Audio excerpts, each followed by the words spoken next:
believe this is a central threat, as you do, you're putting it out here right now. Let's talk about ISIS in Iraq, because you mentioned it. If this is such an existential threat, as you believe, then that would mean, I guess, intellectually consistently, that you would then be willing to talk to Iran to work together, because the U.S. and Iran are on the same side as seeing ISIS and this radical Islamic extremism that they represent as a crucial existential issue in Iraq.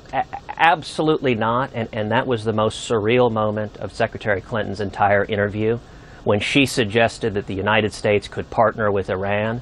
But I don't understand why you would rule it out. If you say this is the central issue, we're on the same side, if you're not willing to work with them, then you must not see it as a central issue.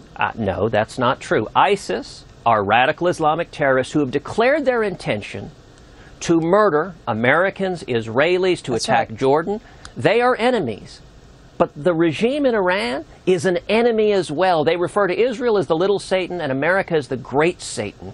And this goes back, what was astonishing is on a 20, 30-minute discussion of foreign policy, Secretary Clinton did not once mention the gravest national security threat in the world to the United States, which is the threat of the nation of Iran acquiring nuclear weapons capability. That's a stunning omission. So the idea... And that is a fair question, the Iranian nuclear issue. But I want to just understand, you're saying that even though Iran and the U.S. may agree on ISIS, and ISIS is such a huge threat, that is still not enough for you to at least have a conversation with Iran. Like, for example, not just Hillary Clinton, Lindsey Graham said that he would do.